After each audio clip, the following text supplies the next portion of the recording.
आपले पहिले चरण म्हणायचे.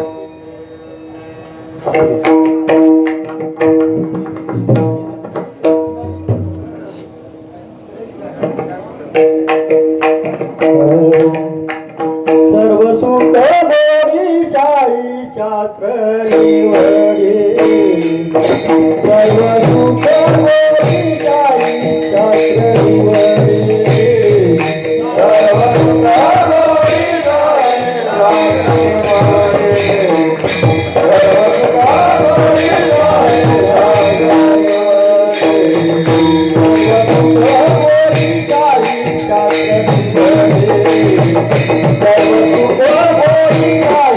चात्रलीवरी, सर्व सुख गोडी जाई चात्रलीवरी,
सर्व सुख गोडी सर्व सुख गोडी सर्व शास्त्र किंवा साही शास्त्र निवडी रिकामा अर्धघडी राहू नको लटिका व्यवहार सर्व हा संसार वाया येर झार हरिविना नाम मंत्र जप कोटी जाईल पाप कृष्ण नामी किंवा राम कृष्ण संकल्प धरून राहे निज वृत्ती काढी सर्व माया तोडी इंद्रिया सवडी लपू नको तीर्थ व्रती भाव धरी रे करुणा शांती दया पावना हरी करी ज्ञानदेवा प्रमाण निवृत्ती देवी ज्ञान समाधी संजीवन हरिपाठ हरिमुखे म्हणा पुण्याची गणना कोण करी महायोग पीठे तटे भीमरथ्याम वरम पुंडरीकाय दातुं मुनींद्रिहि समागत्य तिष्ठन्तमानंद कंदम परब्रह्मलिंगम भजे पांडुरंगम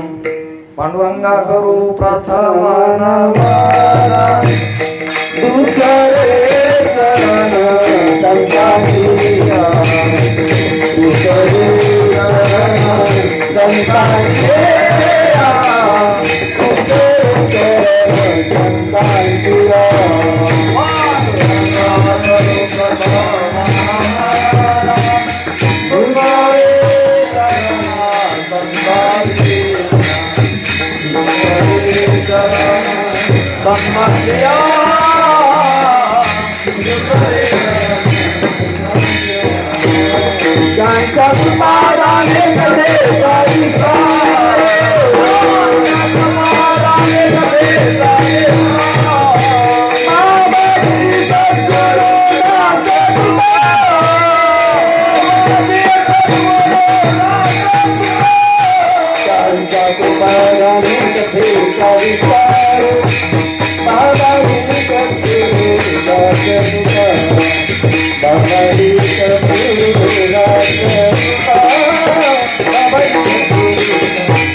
करुणा दया तुमचा अनुग्रह लाधलो पावन झालो चराचरी मी का कुसरी काहीच नाही बोलतो वचने आणि भाविका एका जनार्दनी तुमचा दास त्याची आस पुरवावी तुमचा अनुग्रह लाधलो पावन झालो चराचरी मस्तक माझा पायावरी या वारकरी संतांच्या प्रस्तुत प्राप्त प्रसंगी कीर्तन रूपी सेवेसाठी घेतलेला जो अभंग आहे हा महावैष्णव ज्ञानोबारायांचा हरिपाठातील शेवटचा अभंग आहे. सेवेला सुरुवात करण्यापूर्वी अल्पसा परिहार वक्त्याचं अगत्य. मला वाटते प्रत्येक अधिक मासात तुम्ही हा उत्सव करता. बहुतेक गावात अधिक मास काय हीच भानगड माहित नाही. भाषेची काही अडचण नाही ना. मी बुलढाण्याचा तुम्ही कोल्हापूरचे लेकरू म्हणून पदरात घ्या. सगळे चकाचक आहे. प्रवासानं माझे कपडे थोडे मळालेले आहेत. पण आता लेकरू कसं असलं तरी आईला ते कसं असते गोडच असते. तसं तुम्ही गोड करून घ्याल अशी अपेक्षा करतो. तर अधिक मास ही संकल्पनाच बऱ्याच गावामध्ये माहीत नाही. धोंड्याचा महिना म्हणतात. काय म्हणतात? धोंड्याचा महिना.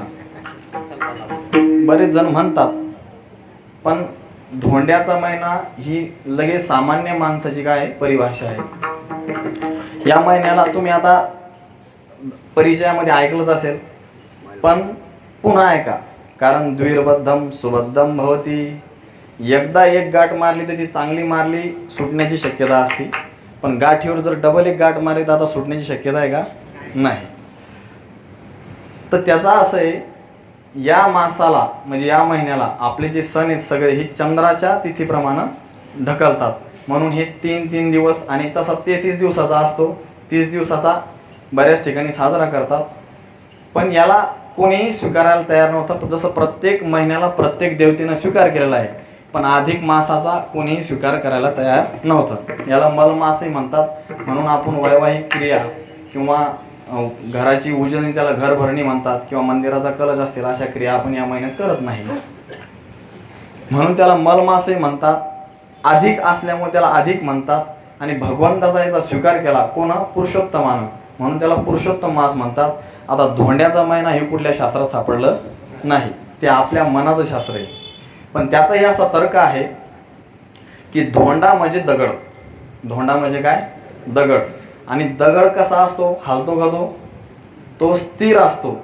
म्हणून हाही मास काय आहे? स्थिर आहे. म्हणून त्याला धोंड्याचा महिना म्हणतात. विठ्ठल विठ्ठल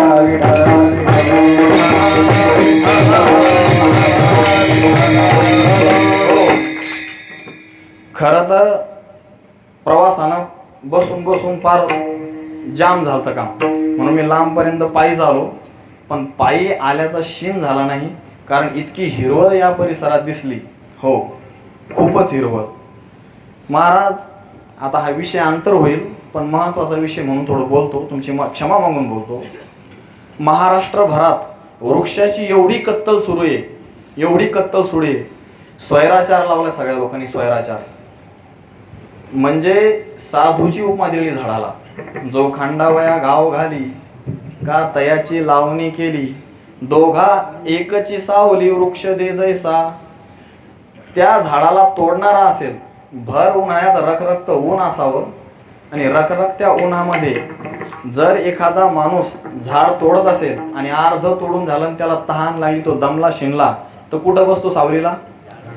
त्याच झाडाखाली जे अर्ध तोडलंय ते, तरी त्याला शहाणपण येत नाही की आता मी दमलो काम करून, तरी याच वृक्षाची मला काय आश्रय घ्यावा लागला, आणि तेच झाड तो काय करतो?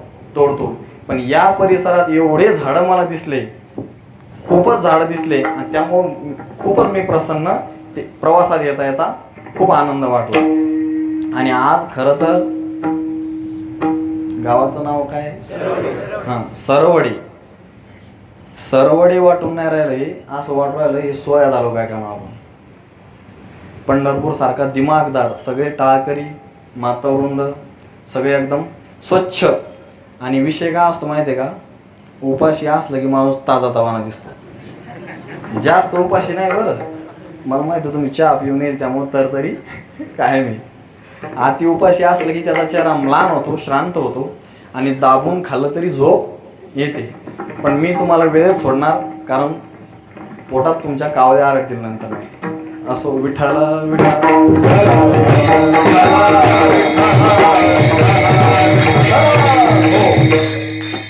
गेल्या अधिक मासापासून तुम्ही हरिपाठावरील चिंतन ऐकत आहात.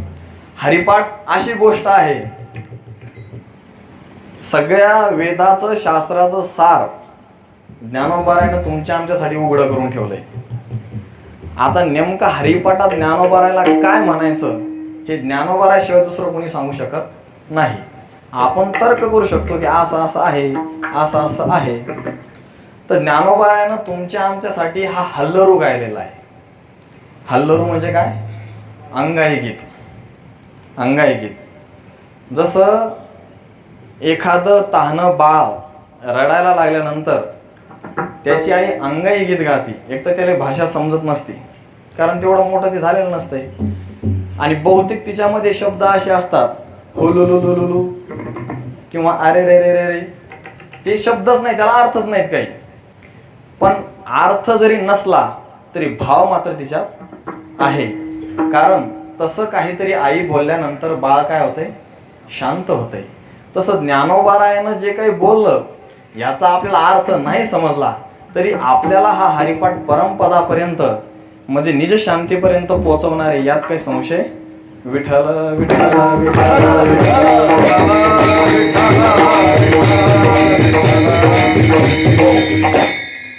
महाराज, ज्ञानोबारायांचं वैभव काय अलौकिक आहे. ज्ञानोबारायांबद्दल जर बोलायचं झालं तर 3 अंगाने आपण विचार करू शकतो. ज्ञानोबाराय हे अलौकिक आहेत. ज्ञानोबाराला दुसरी उपमा द्यायची म्हणली तर अपूर्वता, आणि तिसरी द्यायची म्हणली तर अद्वितीयता. अलौकिक तुम्ही म्हणसाल आमच्यासारखेच चालले, आमच्यासारखेच ग्रंथ सांगितले, आता पाठ चालतात ना गावगाई, इकडं मी ऐकलं वेदांताची चांगली पाठ चालतात म्हणून, तयार मंडळी आहे. भिक्षा सामान्य एखादा विद्यार्थी जशी मागतो तशी त्यांनी भिक्षा मागितली. तुमच्या आमच्या सारखाच दिवस उगवल्यापासून दिवस मावळेपर्यंत जसा आपण व्यवहार करतो तसा ज्ञानोबारायाने व्यवहार केला.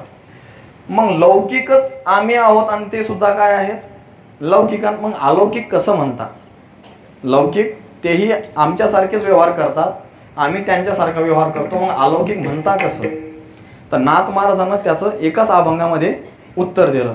कैवल्याचा पुतळा प्रगटला भूतळा, चैतन्याचा जिव्हाळा ज्ञानोबा माझा. तुम्हाला लौकिक जरी दिसत असेल तरी तो कोण आहे? चैतन्याचा जिव्हाळा आहे आणि कैवल्याचा पुतळा आहे. आता संत तुमच्या आमच्या सारखेच असतात, तुमच्या आमच्या सारखाच व्यवहार करतात, पण अंतःकरणाच्या ज्या वृत्ती येतं किंवा आतून त्यांचा जो भाव आहे तो तुमच्या आमच्या सारखा नसतो. म्हणून संतांना ओळखायसाठी संतच व्हावं लागते. विठ्ठल विठ्ठल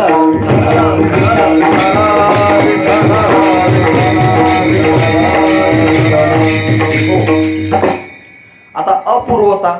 मग अपूर्वता हा कुठला गुण आहे? पूर्वता म्हणजे पूर्वी आणि अ म्हणजे कधीही नाही. नाही, पूर्वी अशी क्रिया कधीही घडलेली नाही. आता ज्ञानोबारायांसारखे योगी ज्ञानी पूर्वी झाले नाही का? होऊन गेले. आपली नवनाथांची परंपरा पाहिली तर ते तर जादू वगैरे म्हणा, ज्ञानात बी निष्णात होते, रिद्धी सिद्धी होती. किंवा अवतारी भगवान योगेश्वर झाले, प्रभू रामचंद्र झाले, भगवंताचे कितीतरी अवतार त्यांच्या अगोदर झाले पूर्वी काळात. पण आजपर्यंत रेड्याच्या मुखातून बोलण्याचा, वेद जाऊ दे वेद, पण बोलण्याचं तरी कोणी धाडस केलं का? रेड्याच्या मुखातून श्रुती बोलवण्याचं आजपर्यंत इतके योगी ज्ञानी झाले पण धाडस केलं का? जगात एकमेव पहिले ज्ञानोबार आहेत आणि याच्यानंतर सुद्धा होणार नाहीत. म्हणून अपूर्वता हा सुद्धा गुण ज्ञानोबारायांच्या अंगी बांधतो. आपण पहिला बघितला अलौकिकता, दुसरा बघितला अपूर्वता आणि तिसरी अशी गोष्ट आहे अद्वितीयता. द्वितीय म्हणजे दुसरे आणि अ म्हणजे नाही. दुसरं तसं काहीही नाही असं एक वैशिष्ट्य ज्ञानोबारायांचं आहे. काय? ती म्हणजे ग्रंथराज ज्ञानेश्वरी. विठ्ठल विठ्ठल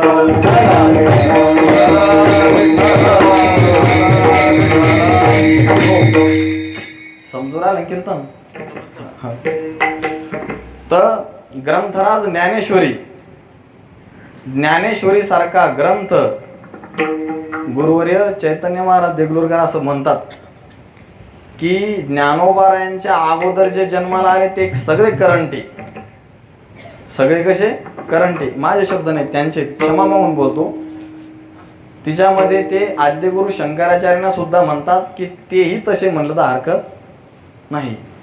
कारण शंकराचार्यांनी गीता भाष्य असतील किंवा त्यांचे जे ग्रंथ असतील तिच्यामध्ये सिद्धांत पटवून देण्यासाठी पानाच्या पानं खर्च केले आणि ज्ञानोबारायांनी एकाच ओवीत सिद्धांत पण आणि दृष्टांत पण असा अलौकिक ग्रंथ आहे.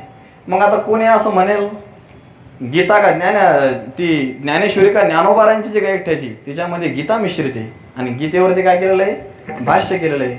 मग कोणी असं म्हणेल पूर्ण श्रेय तुम्ही ज्ञानोबारायाला देऊ नका, तिच्यामध्ये भगवान योगेश्वर श्रीकृष्णांना सुद्धा तुम्ही श्रेय द्या. पण ज्ञानोबाराय एका ठिकाणी सांगतात, तैसा गानिवे ते मिरवी गीते विन ही रंगोदावी, ऐसा लाभाचा प्रबंध उभी केला मी या. तुम्ही जर म्हणसाल गीता उचलून घ्या तुमची आत्ता, गीतेशिवाय सुद्धा तुम्हाला परमपदाला मोक्ष स्वरूपाला प्राप्त करून देणारी अशी ही ज्ञानेश्वरी आहे.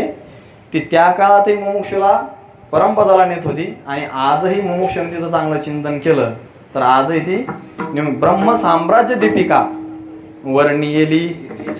विठोबाचा प्राण सखा ज्ञानोबा माझा विठ्ठल विठ्ठल.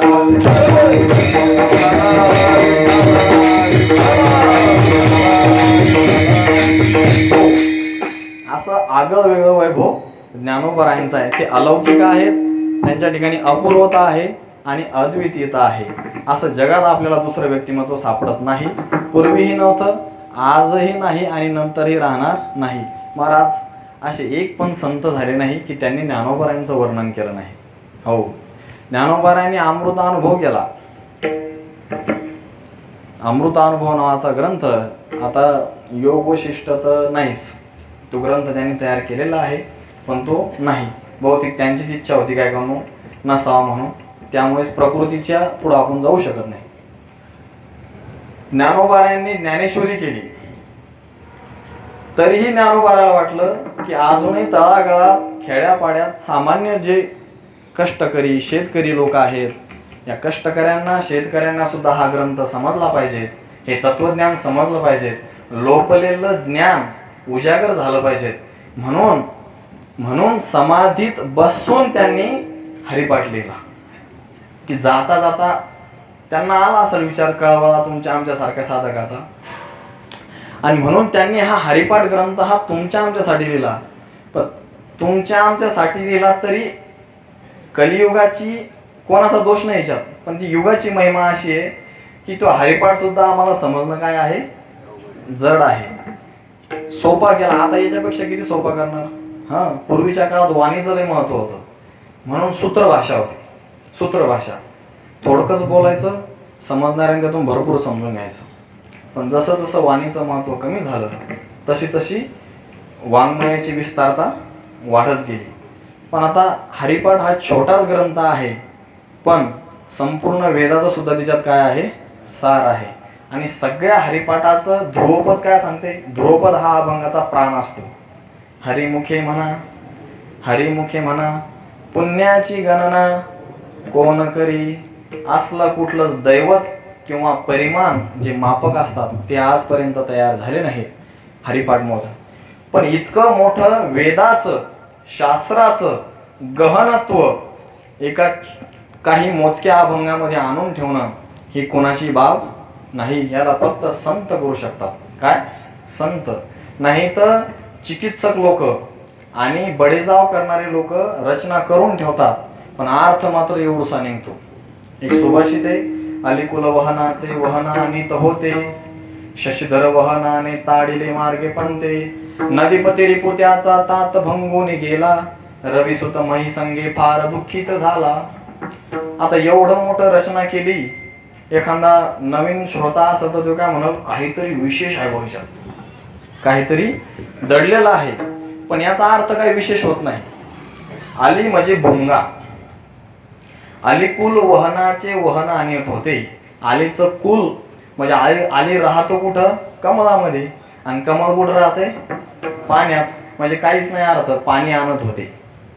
अलिकुल वहनाचे वहन आणत होते, शशीधर वहनाने ताडिले मार्गे पंते. शशी म्हणजे चंद्र, आणि चंद्र धारण कोण केलेलं आहे, बोलत चला, कोण, शंकरानं. शशीधर वहनाने, शंकराचं वाहन कोण आहे, नंदी, त्या नंदीनं मारलं. शशीधर वहनाने ताडिले मार्गे पंथे, नदीपती रिपुत्याचा तात भंगून गेला.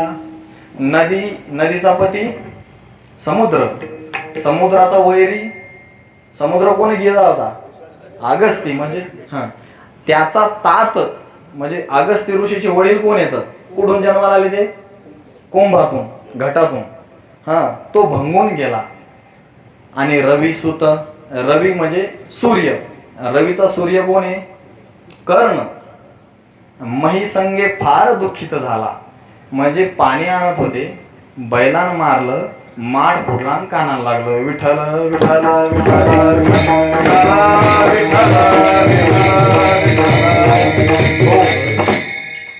म्हणजे याला काय म्हणतात, डोंगर पोखरून विठ्ठल विठ्ठल.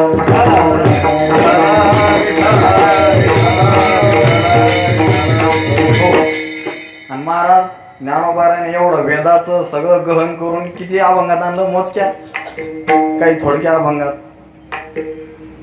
तुकोबारायला विचारलं, जर आपल्यासारख्या विचारलं का भक्ती म्हणजे काय हो, आपण सकाळी उठायचं, गार पाण्यानं स्नान करायचं, देवाची पूजा करायची, हार विणायचा, 10-11 वाजता तेव्हा भक्ती होती. तुकोबाराला विचार भक्ती म्हणजे काय, तुकोबारा एका शब्दात सांगतात, भक्ती ते नमन, वैराग्य तो संपला विषय. भक्ती म्हणजे काय, नमन, आणि वैराग्य म्हणजे काय, याले संत म्हणतात. विठ्ठल विठ्ठल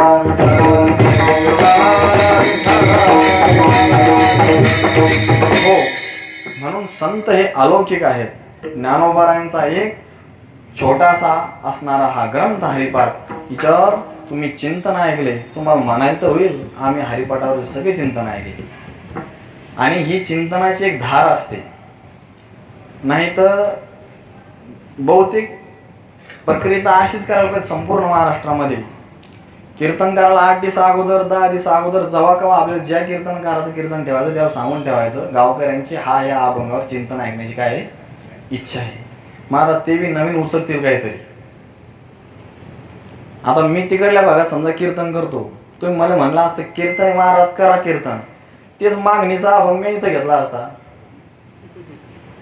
तोच इथं उचलून आणला असता, म्हणजे तुम्हाला नवीन भेटला असतं. पण मला एक नवीन काही, पण जर का श्रोते ठरवू शकता बरं, कारण वक्ता नो हे श्रोते नवीन, श्रोते नवीन आहे म्हणून वक्ता तो वक्ताचे. पण श्रोत्याने जर ठरवलं की वक्त्याकडून आपल्याला काहीतरी विशेष ऐकायचं आणि ऐकलंही पाहिजे, नाही तर पहिल्या दिवशी कीर्तनकार येतो तेव्हा भक्तीचं महत्त्व सांगतो, दुसऱ्या दिवशी तो ज्ञानाचं महत्त्व सांगतो, तिसऱ्या दिवशी योगाचं सांगतो, चौथ्या दिवशी ते लगेच वैराग्याच्या गोष्टी करतात काहीतरी बाहेर, पाचव्या दिवशी एखादी सांसारिक गोष्ट सांगते. मग श्रोत्यांना नेमकी जमलिंग होती ना. त्यामुळे पूर्वी येडसीकरांच्या फळावर रामकृष्ण बाबा येडसीकर 7-7 दिवस एकाच अभंगावर चिंतन करायचे. आणि पुन्हा दुसऱ्या वर्षी, मागच्या वर्षी आपण कोणता अभंग घेतला, चिंतन कसं केलं ते ध्यानात ठेवून पुढच्या वर्षी त्या लयेत त्या चिंतनानुसार आता श्रोत्याला हे सांगावं लागलं. म्हणजे त्यांना काय होतं, श्रोता पण काय होतो तयार होतो. तशी हरिपाठाची ही काय लय आहे. तुम्ही जर का रोज वेगवेगळे अभंग ठेवले असते तर रोज वेगळे असते, पण आता तुम्हालाही म्हणायचं झालं किंवा तुमच्याही चिंतनाची काय झाली एक लय किंवा धार तयार होते. आणि कीर्तनकाराला सांगितलं की हे तुला अभंग आहे की ते बी उचकून पाहिजे, काहीतरी नवीन आहे का बाबा, काहीतरी करावं लागते का तयारी. हे उपक्रम खूप छान आहे. विठ्ठल विठ्ठल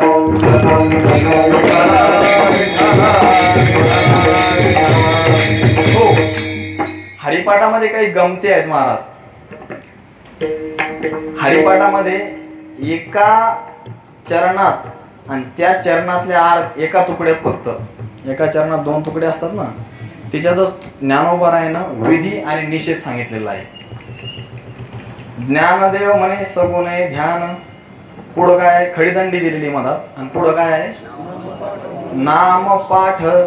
इथं थांबायचं, कारण हे स्वतंत्र प्रकरण आहे आणि पुढचं एक स्वतंत्र आहे. हा विधी आहे, नाम पाठ, आणि पुढं निषेध आहे मौन प्रपंचाचे. नामाचा काय करायचं ते कीर्तनकार ज्यांनी त्यांनी सांगितलं असेल विस्तारानं, पण नामाचा पाठ करायचा हा विधी आहे जन्माला आलेल्या मनुष्यासाठी, नामाचा पाठ. पण मौन काय आहे प्रपंचाचं, प्रपंचाबद्दल काय करायचं मौन पाळायचं. असे म्हणजे बघा तुम्ही, मी तेच सांगितलं की आचार्यांनी सुद्धा 4-4 पानं खर्च केले सिद्धांत आणि दृष्टांत सांगण्यासाठी. ज्ञानोबाराने विधी आणि निषेध एका चरणातल्या अर्ध्या चरणात सांगितला. विठ्ठल विठ्ठल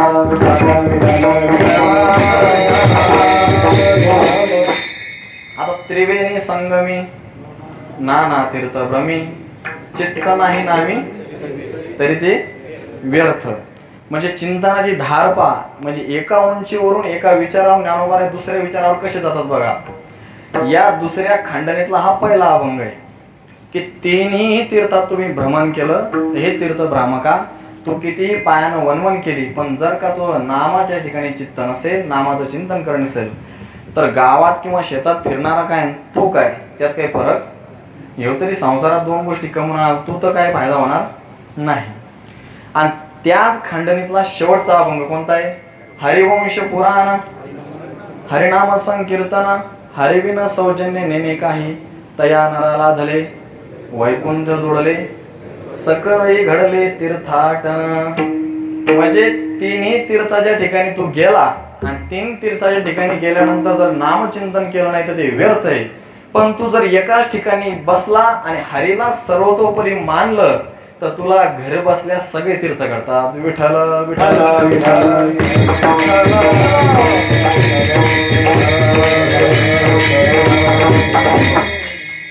हरिपाठात 2 पाहुणे बी आले पुन्हा.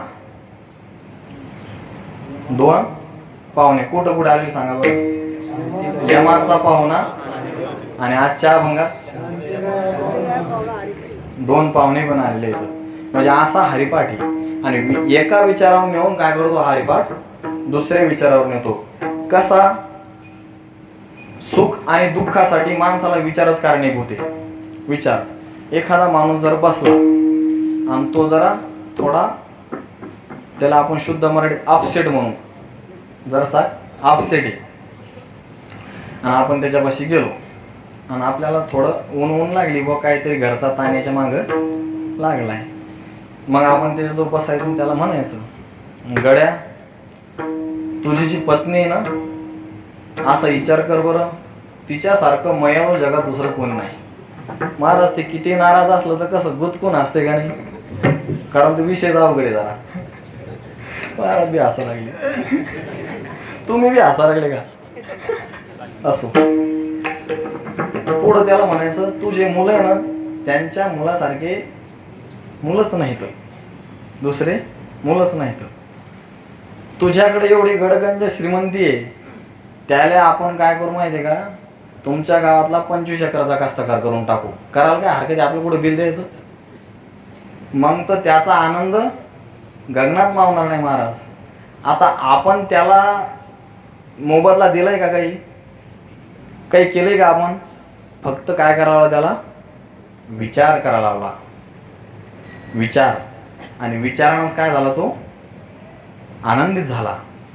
पण एखादा मनुष्य असला आणि तो चांगला बसेल, मस्त हसत खेळत गप्पा, मस्त जेवण बिवण झालं, दात कोरणं चालू आहे, खुर्चीवर बसलाय, डेरीहून हात फिरवतोय मस्त, आणि त्याला फक्त म्हणायचं, राजा लयच खराब दिवस होते तुमच्यावर पहिले, मी बघितलंय तुला कष्ट करताना, भाकर पोटाला भाकर नव्हती भेटत, आणि त्याच टायमात काय घरात दुःखाचा प्रसंग आला, काय ती अवस्था, छप्पर गळक, पाऊस आला काय काय. म्हणजे महाराज इतका आनंदित असणारा माणूस, पण त्याच्या डोळ्यातून अश्रू आल्याशिवाय आता क्रिया इथं काही केलेली का?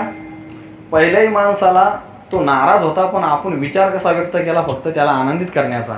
आणि दुसरा माणूस हा दुःखी आनंदित होता, फक्त त्याच्या पुढे दुःखाचे विचार मांडले. म्हणून माणसाला सुखी किंवा दुःखी होण्यासाठी फक्त विचार कारणीभूत आहे. विठ्ठल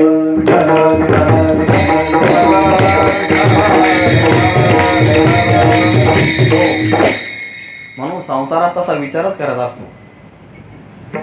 कारण दुःख बांधवडी सुखाचा विचार, इथं सुखाचा विचारच नाही महाराज. आपलं झालंय काय माहितीये का, आपली सुई हरपली घरात आणि आपण पाहू राहिलो दारात उजेडात.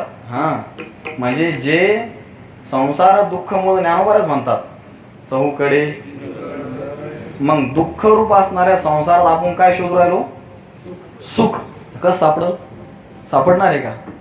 मग जिथं जे नाही तिथं ते तुम्ही आणायला गेल्यावर तिथं ते मिळणार आहे का? तुम्ही नाही, आम्ही पण. तुम्हाला काय वाटतं कीर्तनकार लय चांगले असतात काय? तुम्ही पडता पाय आमच्या, आम्हालाच माहिती आम्ही कसे येतो. हो, कीर्तनकार कसे असतात जर ऐकायचं तुम्हाला तर राऊत बाबाला ऐकायचा. विठ्ठल विठ्ठल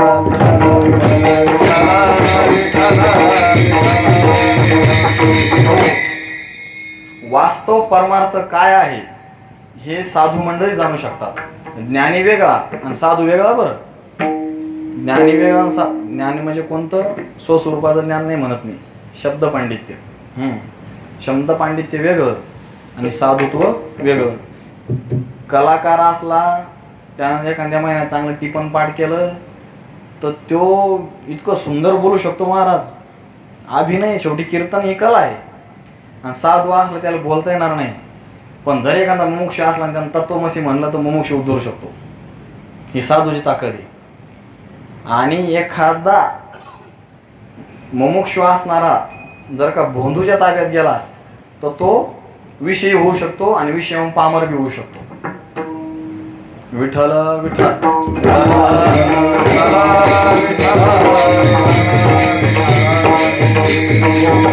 म्हणून ज्ञानोबाने सगळ्या हरिपाठामध्ये हरिपाठाचं ध्रुपदच आपल्याला सांगते. हरिमुखे म्हणा, हरिमुखे म्हणा पुण्याची गणना कोण करी. नामाचंच महत्व हरिपाठामधून काय केलं ज्ञानोबा प्रतिपादन केलं. मग तुम्ही म्हणसाल नामाचं महत्व प्रतिपादन केलं, ज्ञानाला काय बाजूला केलं का? ज्ञानाला बाजूला नाही केलं, पण हा हरिपाठच मुळात त्या लोकांसाठी लिहिला आहे. हे उच्च अधिकारी लोकांसाठी नाही, सामान्य लोकांसाठी आहे. म्हणून सामान्य लोक कोणतं साधन चांगल्या रीतीने करू शकतात, तर नामचिंतन करू शकतात. नामाचं महत्व सांगताना तुम्हाला हनुमान प्रसादजी पोद्दार माहिती आहे का? गीता प्रेस गोरखपूरचे बरेच हे केले, त्यांनी लिखाण केलेले आहेत आणि म्हणजे ते संस्थापकच आहेत. त्यांना पूज्य भाईजी म्हणतात. नामाचं महत्व सांगताना ते म्हणतात भगवान शंकर हे कुठं राहतात, त्यांची वास्तव ठिकाण कुठे राहायचं? स्मशान. बरोबर, स्मशान हे वास्तव ठिकाण आहे आणि नुसते राहत नाहीत तर अंगाला काय लावून घेतात? ते तिथली विभूती भस्म लावून घेतात. बरं का लावून घेत असतील? बरं कधी विचार केलाय आपण? पूज्य हनुमानजी प्रसादजी पोद्दार आहेत ना, आता शंकरांना वैराग्य कुठून आणता? हो, आणि त्याचा असेल काही तर्क, पण हनुमानजी प्रसादजी पोद्दार त्यांच्या मुखातून ऐकलं मी.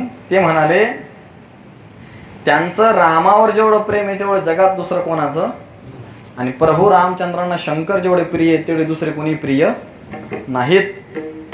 म्हणून मेलेल्या माणसाला आपण सुतूक पाळतो महाराज, सुतक त्याच्या नावानं, पण त्याची विभूती त्याची राग त्या अंगाला लावून घेतात. त्याचं कारण असं की हा जो माणूस मेला आहे आणि मेल्यानंतर आपण त्याला खांदा देतो आणि ज्यावेळेस स्मशानवाट्याकडे जातो त्यावेळेस आपण काय म्हणतो?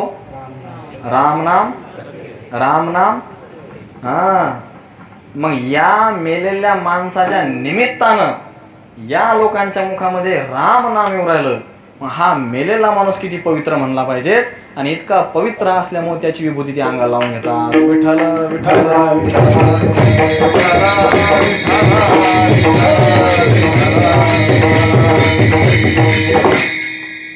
तसं हरिपाठात तेच महत्व सांगितले, नामाचं महत्व. नामाच्या बाबतीत जर का विचार करायला गेलं तर इथं नामाला कसलंच बंधन नाही. त्याला हे पण बंधन नाही की तुम्ही शौचाला बसेले आणि तरी तुम्ही नामचिंतन करू शकता. फक्त तिथं शास्त्राचा नियम असा आहे की तिथं बोलायला जमत नाही. ज्यावेळेस आपण शौचविधीला असतो त्यावेळेस तिथं बोलायला जमत नाही, म्हणून ते मनातल्या मनात केलं पाहिजे. पण तिथं सुद्धा त्याला बंधन नाही. बंधन तिथंच काय, खरं सांगायचं तर ही संप्रदायातली गुरुकिल्लीची नाही. जरी तुझं ज्याले मधुर उत्तर नाही माझ्यासारखे जे आसूर येतं गळ्यानं, सूर नाही जायले, त्यांच्यासारखी ही गुरुकिल्ली आहे. दिधला सुस्वर नाही देवे तरी पण तया विन नाही येईल तैसा रामकृष्ण. म्हणजे स्वरातालाचं बंधन आहे का? संप्रदायातली निर्दुष्ट साधना म्हणजे काय आहे? नाम. हो, सगळे संतांनी याच्यावर काय केलंय? सगळे म्हणत बोला तुमचं काय मत आहे, नाम या साधनेबद्दल तुमचं मत काय आहे? तर सगळे संत काय म्हणत, आपली काय अडचण नाही, आपली काय अडचण नाही. पण 100 बखावर एक लिखावली बात आहे. 100 वेळा बोलणं आणि एकदा लिहिणं फरक आहे. त्यावेळेस त्यांना विचारलं, नुसतं बोलू नका, शिक्का मारा शिक्का. त्यावेळेस तुकोबाराने तिच्यावर शिक्का मारला. एकंदरीत शिक्का पाठविला इहलोका. महाराज तुकोबार आहे, पंडित म्हणून घेतात का? कधी शास्त्री म्हणून घेतात का? जगद्गुरु कुठं तरी एकदा दोनदा म्हणले, पण म्हणून घेतात का जगद्गुरु? पण कुठलीच पदवी लावून घेत नाही, हा भपवी नाही म्हणत. पण मात्र आलो म्हणे तुका मिला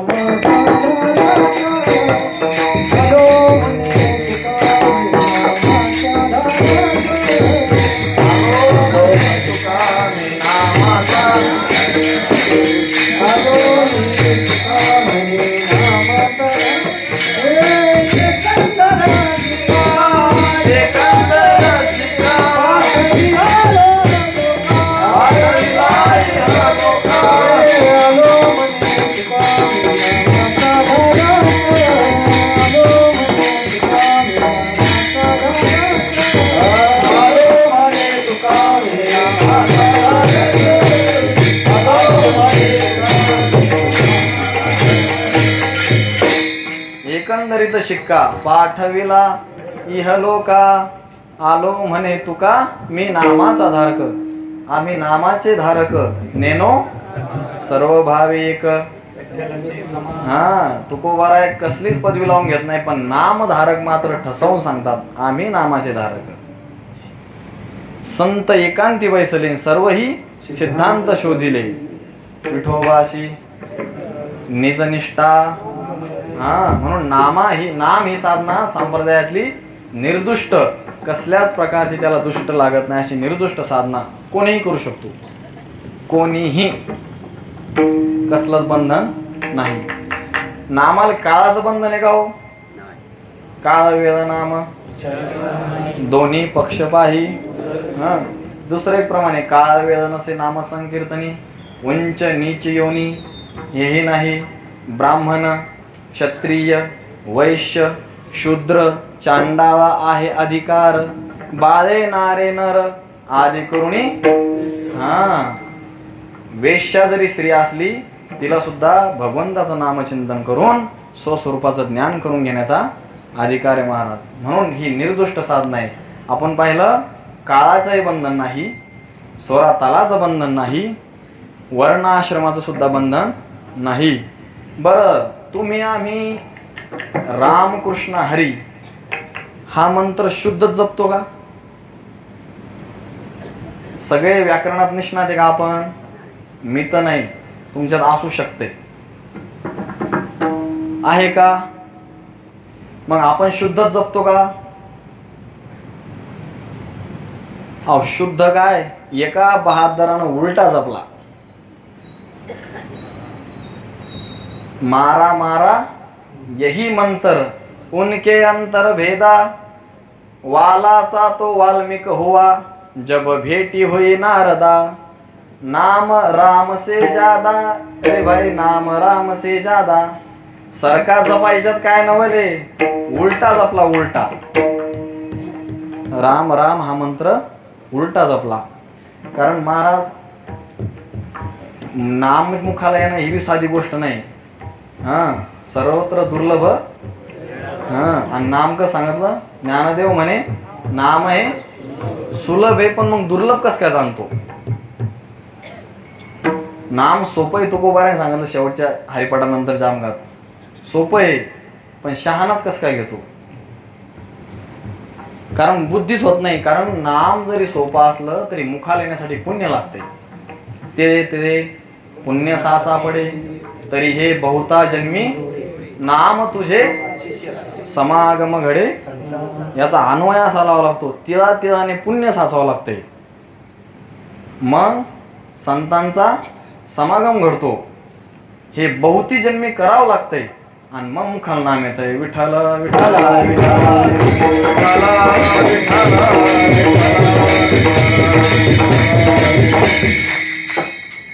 अशी ही नाम निर्दुष्ट साधना आहे.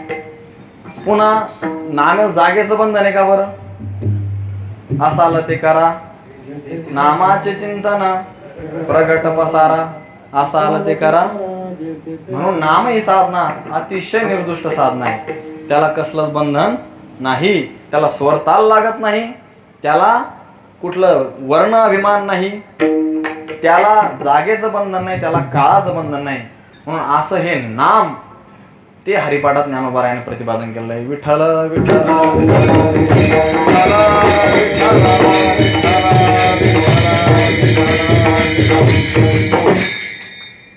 बरं, वाल्मिक ऋषी हे मरा मरा म्हणू शकतात, मग राम राम म्हणाल काय हरकत होतं?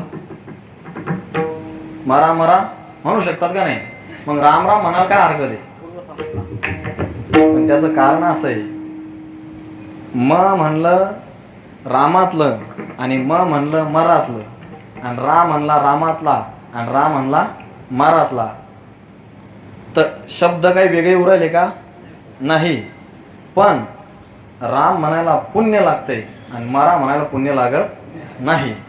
आणि मरा मरा म्हणू शकत होते, मरा मरा म्हणून शेवटी शब्द रामच सिद्ध झाला, पण मरा म्हणायला पुण्य लागत नव्हतं आणि ते ऋषीजवळ अगोदर ते कारण त्याचं. म्हणून मरा मरा म्हणून त्यांना राम सिद्ध झाला, पण आधी राम म्हणता आलं नाही. म्हणून नामचिंतन साधना सोपी जरी असली तरी ती हळूहळू प्रयत्न करत करत पुण्य जोडावं लागते. मग ते असं वाणीला येतंय की तुकोबाराय म्हणतात, माझी मज झाली अनावर वाचा. माझी मज झाली अनावर वाचा, माझी मज झाली अनावर वाचा. संभया नामका घेतनाचे, संभया नामका घेतनाचे, माझी मज झाली अनावर वाचा, माझी मज झाली अनावर वाचा. संभया नामका घेतनाचे, संभया नामका घेतनाचे. माझी मज झाली अनावर वाचा, छंद या नामाचा घेतला असे. म्हणून शेवटचा अभंग आहे. शेवटच्या अभंगात ज्ञानोबाराय सार सांगतात सगळ्या हरिपाठाचं, की हे साधका, हे मानवा, तुला जर का तुझं कल्याण करून घ्यायचं असेल, तुला जर का पामराहून विषयहून जिज्ञासून मुक्त व्हायचं असेल, तुला जर का परम शांती प्राप्त करून घ्यायची असेल, तर तू काय केलं पाहिजे? अभंगाच्या पहिल्या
सर्व सुख गोडी साही किंवा सर्व शास्त्र निवडी, रिकामा अर्ध घडी राहू नको.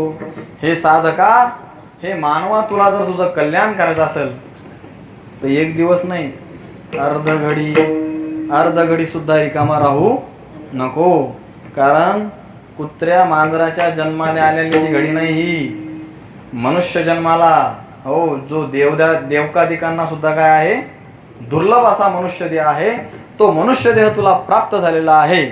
आणि तुला जर तो मनुष्य देह प्राप्त झालेला आहे तर त्याच्यातली जी घडी आहे, तुकोबाराचे प्रमाण आहे महाराज, की एका तराजूमध्ये मेरुतुल्य, मेरूच्या वजना इतकं जर सुवर्ण ठेवलं आणि दुसऱ्या याच्यात जर का एक क्षण घडी नाही मनुष्य जन्माचा ठेवला, तरी हे पारडं जड होते ज्याच्यात मनुष्य जन्माचा क्षण ठेवलेला आहे.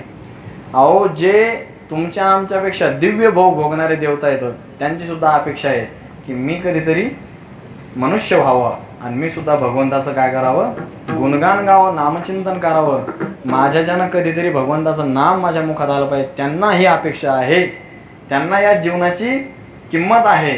म्हणून ज्ञानोबाराय म्हणतात, तुला जर का तुझं कल्याण करायचं असेल, हित करायचं असेल, स्वस्वरूपाचं ज्ञान प्राप्त करून घ्यायचं असेल, मोक्षपदाला प्राप्त करून घ्यायचा असेल, तर रिकामा अर्ध घडी राहू नको.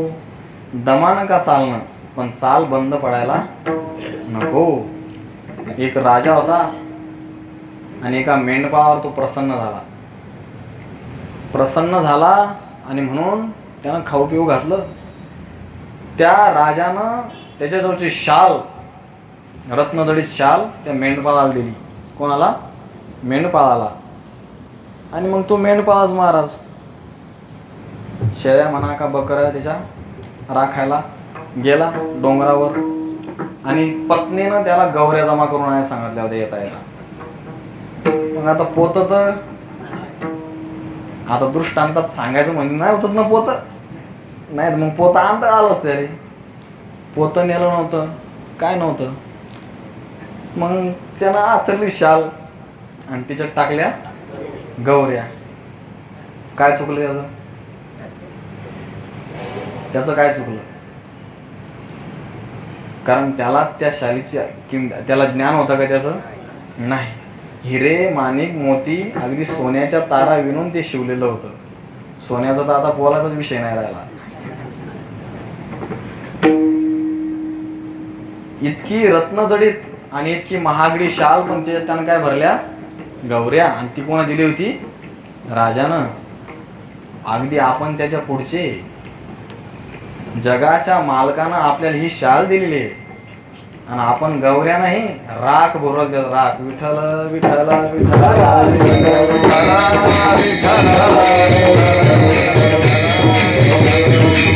हो महाराज, आम्ही संस्थेमध्ये होतो ना, तर विषयांतर होईल जरसा, पण बाबांना आम्हाला सांगितलं होतं, गुरुवारी राऊत बाबांनी, की नाम हाशी साधना आहे की नाम साधना करून जर तुम्ही कीर्तनाला गेले तर ते नाम तुम्हाला ज्ञान प्रदान करते. म्हणून एक कीर्तन करायचं होतं किमान 1,00,000 जप करायचा आणि मग कीर्तनाला जायचा. आणि हरिपाठाचं तर आज सांगितलं होतं, म्हणजे बाबांचा अजूनही तो नियम आहे. आता दिवसभराची धावपळ, संध्याकाळी गप्पा गुप्पा होतात, पण आंघोळ करताना आपण काय करतो सांगा बरं? काहीतरी मिश्किल विचार आपल्या डोक्यात येत राहतात. पण हरिपाठ कंठस्थ असला तर पहिला आंघोळीचा तांब्या डोक्यावर केला की रामकृष्ण हरी, आणि सगळं आपलं कपडे बिपडे होस्तोर तर हरिपाठ होऊन जातो. बाबांचा तो अजून नियम आहे. आणि म्हणून बऱ्याच साधकांनी तो तिथून बाबापासून स्वीकारला. कारण सहस्रनामाचं कसं आहे, संस्कृत वेदवाणी आहे, भगवंताच्या मुखातून आलेली वाणी आहे. आणि मी माग एकदा बघितलं होतं की सहस्रनाम हे जे ते शुद्ध होऊन पूर्ण कपडे घालून देवासमोर म्हटलं पाहिजे. ते कुठेही म्हणायची ती साधना नाही, असं प्रेमानंद बाबा म्हणले होते. पण हरिपाठाला तसं बंधन आहे का कुठं काही त्याचं? मग आपण आंघोळ करताना ज्याला पाठ असेल तो सहज म्हणू शकतो. तीर्थस्नान घडतंय, हरिपाठ म्हणता म्हणता आंघोळ केली ना, तीर्थस्नान घडते. तीर्थस्नान. त्याच्यामुळं साधी आंघोळ केली असा विचारच करायचा नाही. मी चंद्रभागेतून आंघोळ करून आलो असा विचार करायचा. विठ्ठल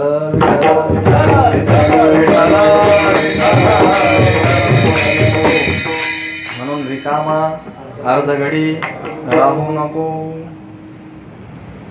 मग पूर्वार्धामध्ये सांगितलं सर्व सुख गोडी साही शास्त्र किंवा सर्व शास्त्रंडी. भक्तीचा उदो उदो करणारा किंवा भक्ताचार्यांनी अध्ययनाचा निषेध कधीच केला नाही, कधीच नाही. तुम्हाला भगवंताला जाणून घ्यायचं असेल तर तुम्हाला वेदांताची आवश्यकता आहेच, त्याशिवाय पर्याय नाही. कारण नाम साधण्यानं तुम्हाला ते मिळणार आहे. तुकोबारा काय कुठं वेदांत शिकायला गेले नाही, पण आम्ही तुकोबारा आहे का? पूर्वी आता ते साक्षात महाविष्णूचे अवतार सगळे वेदांत त्याच्यापासून तयार झाले.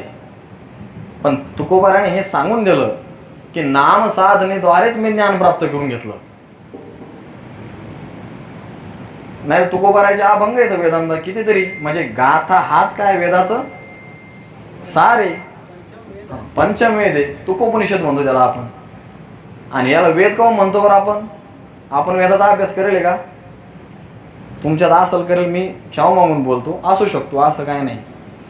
पण रामेश्वर शास्त्रींनी वेदाचा अभ्यास केला आणि मग नंतर त्यांनी गाथ्याचा अभ्यास केला आणि त्यांच्या मुखातले शब्द इतके की हा वेद आहे आणि सोपा वेद आहे. तुम्हाला आम्हाला थोडीच माहित होता हा वेद आहे म्हणून, पण त्यांनी अभ्यास केला, त्याचं चिंतन केलं, ते जाणलं आणि मग गाथ्याचा अभ्यास केला, त्यावेळी ते सांगू शकले.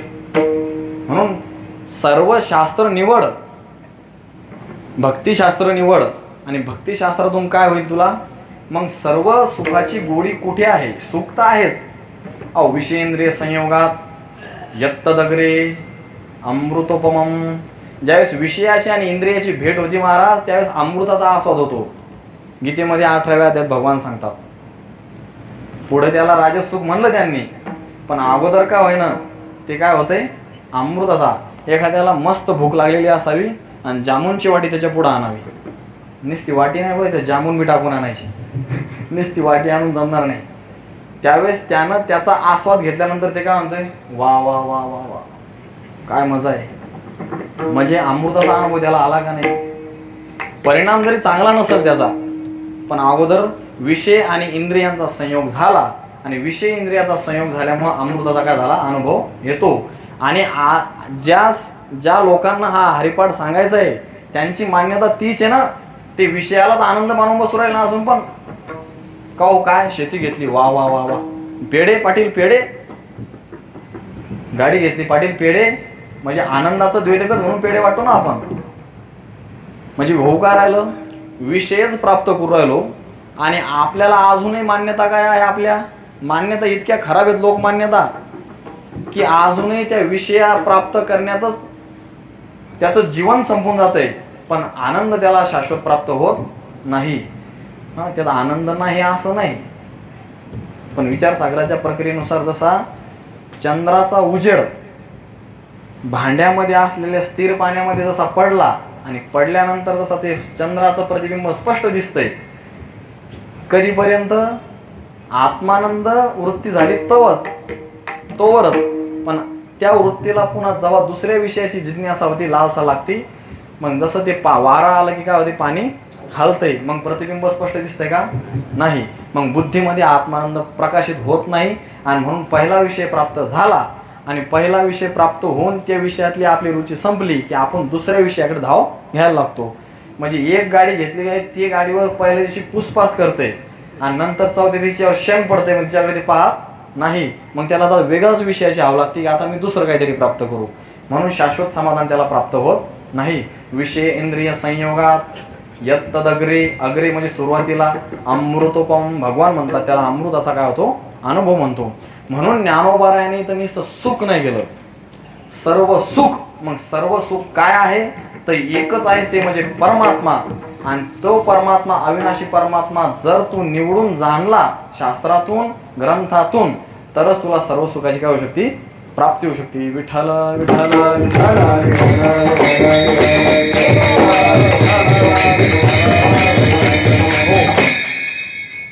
मग रिकामा दगडी राहायचं नाही. मग सतत भगवंताचं नामचिंतन करायचं, विठ्ठल विठ्ठल करत पंढरपूर जायचं, सतत भगवंताचं नामचिंतनच करायचं आणि भगवंताच्या सेवेत गुंतायचं. मग हा व्यवहार चालेल कसा? आता पावसाळ्याचे दिवस येतं, पेरणी झाली पाहिजे, भात लावणी झाली पाहिजेत. आपण सगळेच जर काय पंढरीला गेलो, सगळेच विठ्ठल विठ्ठल दंग झाले, तर मग हा व्यवहार चालेल कसा? ज्ञानोबा म्हणतात त्या व्यवहाराच्या नांदी लागू, कारण तो कसा आहे, लतिका व्यवहार सर्व हा संसार. लतिका व्यवहार सर्व हा संसार.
कसा आहे हा संसार? लटिका व्यवहार सर्व हा संसार वाया एरझार हरिविन. हा संसार लटका आहे. लटका म्हणजे कसा? खोटा. खोटा कस काय म्हणता तुम्ही? खोटा म्हणता कस काय? अहो त्याची प्रचिती क्षणोक्षणाला येऊ राहील ना प्रचिती. मग खोट्याची प्रचिती येत नाही का? खोटी नोट असली तर आपण हाताने चापलून पाहू शकतो. रज्जूवर सर्प खराब असतो का आपल्याला? कसा वाचतो? खोटाच आहे ना. पण भीती वाटते की नाही त्याची? मग लटका म्हणता तुम्ही, खोटा म्हणता आणि त्याची प्रचिती येऊ कशी करायली? महाराज पाठामध्ये सगळ्या संसाराचा निवारण करून बसते माणूस. हो. आणि मग पाठ संपला की पुन्हा त्याच्या विषयामध्ये रमतय, संसारात गुंग होतय. पाठापुरतच वैराग्य ते टिकून राहतय. मग मला सांगा, इतका पाठ घासून घासून तिथं बसून बसून जर का आपली ही स्थिती आहे, तर ज्यांना पाठाचा गंधच नाही, सामान्य स्थिती, अहो जाऊ द्या तिकडं रामकृष्ण किंवा सप्ताह हे देव आहे ही संकल्पना हे तरी बरं आहे. ज्यांच्याकडे ही संकल्पना नाही त्यांचं काय? येशाम न विद्या न ज्ञानम न शीलम गुणो न धर्मा ते मर्त्य लोके भुवी भारभूता मनुष्य रूपेन मृगांचरंती. भरतुवारी म्हणतात ह्या सगळ्या गोष्टी नाहीत, ते मनुष्य रूपानं मृगांचरंती, जनावरासारखे जगू राहिले लोक. ते भुवी भारभूता, भूमीवर काय त्यांचं ओझा आहे. आज तर बुद्धिजीवी लोक एवढे झाले, देवच नाही. काय म्हणतात ते? देवच नाही. आता देवाचं स्वरूप कसं सांगितलं जाते? सत चित आनंद. त्याच्यामधलं सत काय बरं? सत या शब्दाचा अर्थ काय होतो सांगा? आहे. आता असली कुठली वस्तू आहे की ती नाही आहे? पकवाज, माईक, बुवा, गायक, श्रोते, आता काय नाही सांगा बरं? सगळे. मग इथंच सिद्ध होऊ राहिलं ना, आहे हेच तर सच्चिदानंद स्वरूपाचं पहिलं लक्षण आहे. नाही असं जगात म्हणजे आपण म्हणतो ना, अणु रेणूत सगळीकडे व्याप्त भगवंत आहे. मग ते आहे या लक्षणाने सिद्ध होते. सत्स्वरूप आहे ना, सत्स्वरूप. तर मग नाही आहे असं कुठं आहे का? अहो नाही म्हणलं तरी आहेच. आणि जो नाही म्हणतो त्याच्या पण सुद्धा अंतःकरणात वास्तव आले आहेच. अहम वैश्वानरो भूत्वा प्राणिनाम देहम आश्रित. नाही म्हणणाऱ्यात पण आहेच. जसं लाकडात हा अग्नी आहेच, फक्त प्रज्वलित धक्का द्यायचं काम आपलंय त्याला. हा विठ्ठल विठ्ठल.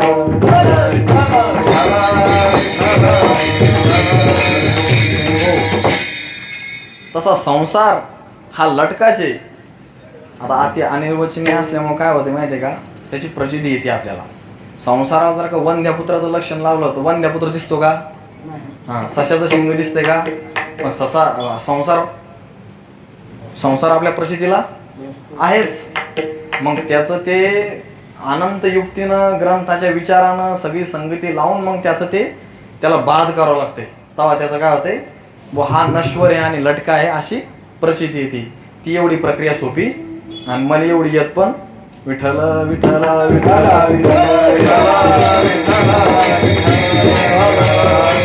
हो, म्हणून लटिका व्यवहार सर्व हा संसार वाया एरझार हरिविन.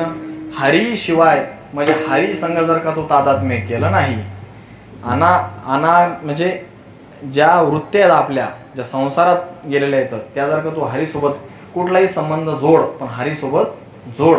त्याच्यासोबत जर का तू संबंध जोडला नाही तर तुझी एरझार कशी आहे? वाया जाईल. काय होईल? वाया जाईल.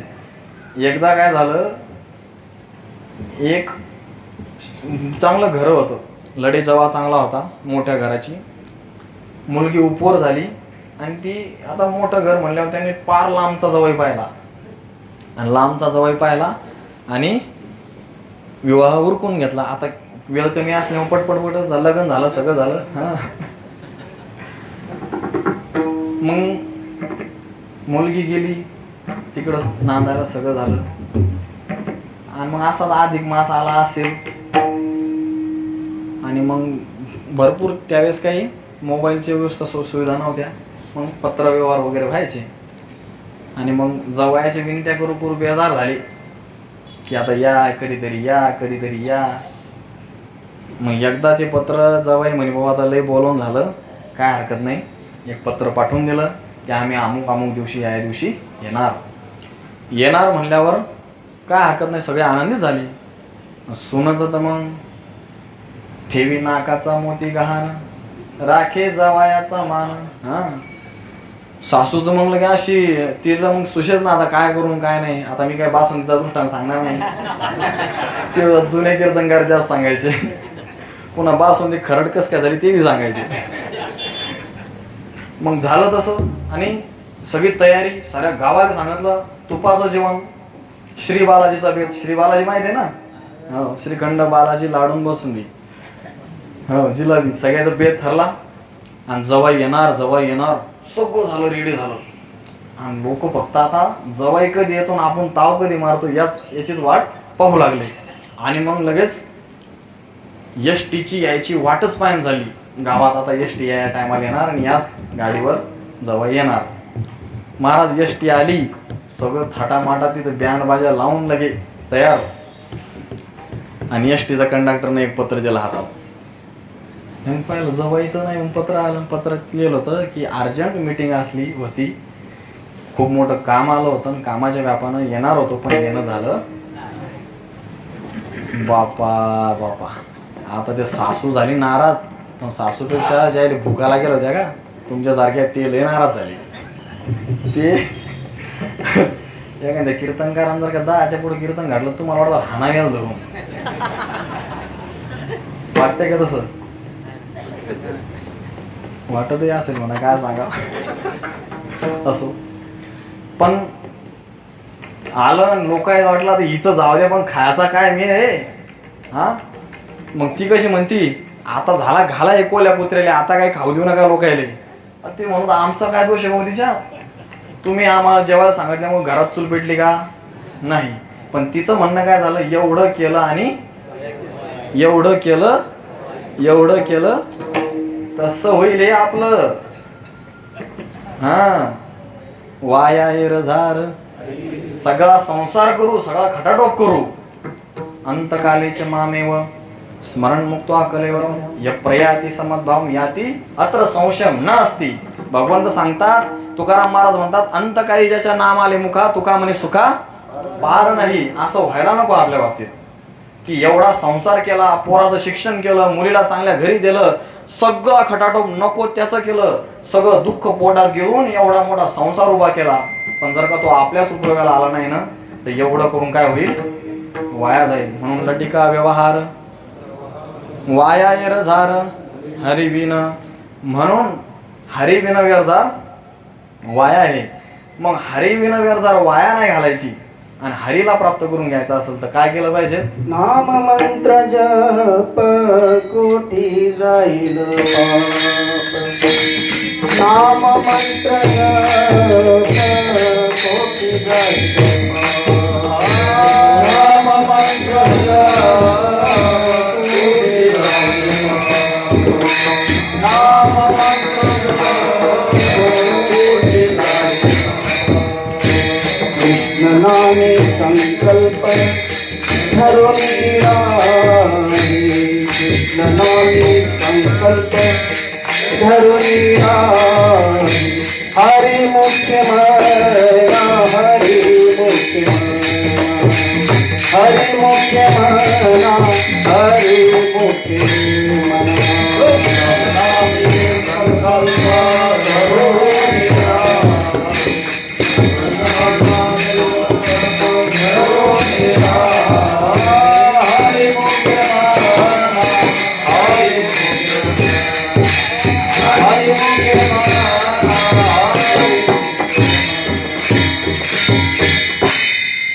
नाम मंत्र जप कोटी जाईल पाप, कृष्ण नामे संकल्प धरून राहे.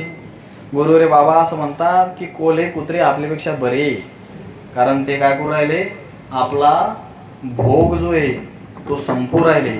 आणि मनुष्य काय करू राहिला, पुढच्या कोटी जन्माची भोगाची व्यवस्था तयार करू राहिला. म्हणून नाम मंत्र जप कोटी जाईल पाप. नामाला मंत्र म्हणलंय महाराज.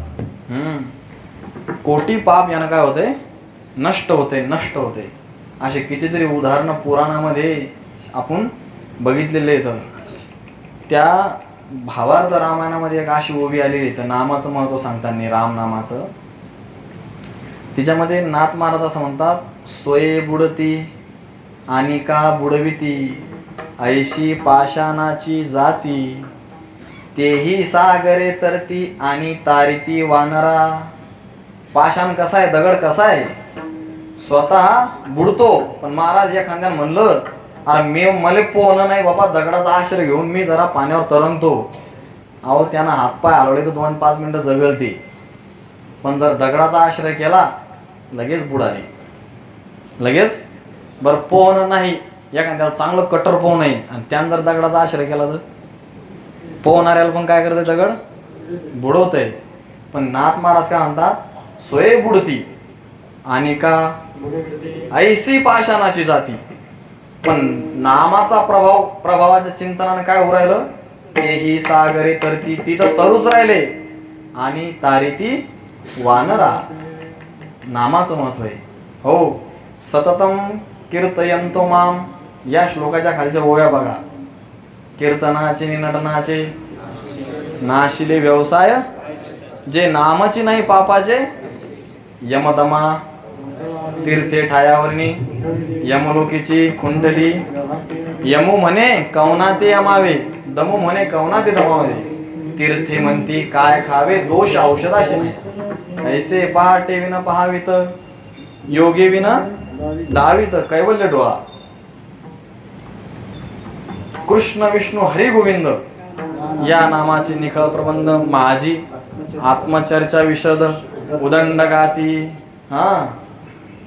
तो मी वैकुंठी नसे, वेद एक भानुबिंबी नसे, वरी योगियांची माणसे उमरडून जाय. मी त्या भगवत भक्ताजवळ येतो. कोणा, जो अगाध असा नाम मंत्र जप करतो त्याच्या. ज्ञानोबा राहील पण नाम मंत्राचा हरिपाठात तर केला, पण ज्ञानेश्वर बी मोह आवरला नाही. भजन करणाऱ्याचा, कीर्तन करणाऱ्याचा. वाचा गीत गाईजे नाम मंत्र जप कोटी जाईल पाप. मग इथं लय महत्व आहे बरं. आता पुढचं रामकृष्ण म्हणा किंवा कृष्ण, आता प्रत्येक मालिकेत पाठभेद आहेत. कृष्ण नामी किंवा रामकृष्ण संकल्प धरून राहे. भगवंताचं नाम हे काय, कल्पवृक्ष आहे. काय, कल्पवृक्ष. आणि कल्पवृक्ष काय करतो, चिंतिल्या रोकडे मनोरथ. चांगले तयार श्रोते राव इकडं. चिंतन केलं की रोकडे प्रत्यक्ष काय करते, मनोरथ पूर्ण करते. उन्हाळ्याचे दिवस आणि एक लाकूड तोडून दमला आणि त्यानं विश्रांतीसाठी झाड पाहिलं आणि एका झाडाखाली बसला. आणि ते झाड कशाचं होतं, कल्पवृक्षाचं. दमला म्हणते नाही, आता लयच तहान लागली, जर गार पाणी मिळालं तर. लगेच तांब्या आला आणि पाणी आलं, पिलं त्यानं. पण ते म्हणे उपाशी पोटी पाणी लयच धकत. आता भूक पण लागली, जरा खायची व्यवस्था झाली तर लगेच सुदर्शन चक्र ताटात. सुदर्शन चक्र माहिती आहे ना, जिलेबी. लगेच ताट आलं पंचपक्वानाचं. भूक लागेल आणि कष्ट केल्यावर महाराज कसं जेवण जातंय. इतका दाबून जेवला तो, शेवटच्या घासाला त्याला डुकली लागू लागली. आकंठ म्हणतात त्याला, म्हणजे वरून तोंड ताणून पाहिलं तर त्याच्यात दिसू लागलं ते. झोप लागू लागली त्याला. पण खाली जरा आता ढेकळं असतील मातीचे, टोचू लागले. मग म्हणी पलंग असतं इथं तर जरा जमलं असतं. पलंग आला, पण पलंगावर 1.5 फुटाची गादी. मग काय तकिया टाकला आणि झोपला गडी. मग ठेवून आपण पाणी मागितलं, पाणी आलं. जेवण मागितलं जेवण, पलंग मागितला, झोपायची सगळी व्यवस्था. भूत तर नाही इथं. अहो भूत लगे आलं तिथं. अरे घाबरलं मग ते. आणि कसा विचार केला डबल, खातं काय आता मला. घेतलं खाऊन. विठ्ठल विठ्ठल विठ्ठल हो. तात्पर्य काय, नाम मंत्र हे कल्पवृक्ष आहे, पण तुम्ही जर का त्याच्याकडून संकल्प तसा केला, तुमच्या संसाराची इच्छा पूर्ण करेल बरं ना, तुम्हाला मोक्षापर्यंत जाऊ देणार नाही.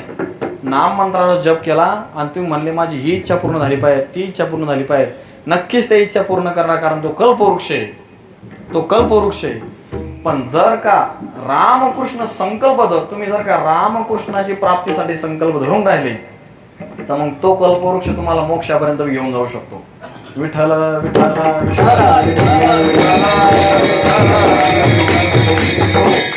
पण रामकृष्ण संकल्प तर धरून राहायचाच, पण त्याला जोड दुसरी एक द्यायची. कोणती? निजवृत्ती काढी, सर्व माया तोडी, इंद्रिया सवडी, लपू नको. निजवृत्ती म्हणजे अनंत जन्मापासून तुझ्या चित्तावर जे मलिन संस्कार झालेले आहेत ते सगळे काय करायचे, काढून टाकायचे. आणि सर्व माया तोडी, इंद्रिय सवडी, लपू नको. महाराज जीवाचं वर्णन करतानाच काय करले, विषय ओढी भुलले जीव, यांची आता कोण करील किंवा नुपजे नारायण भाव, पाहुणे ठाव हा कोण सुख धरिले संसारी, असं यांचं वर्णन केलेलं आहे. कोणाचं? जीवाचं. याचा साहजिक स्वभाव कसा आहे, विषयाकडं धावण्याचा आहे. पण तुकोबाला काय म्हणतात, भक्त बी विषयाकडे धावतात, पण विषय कोणता आहे त्यांचा? विषय तो त्यांचा नावडे जन, नावडे धन, नावडे माता, नावडे पिता. विठ्ठल विठ्ठल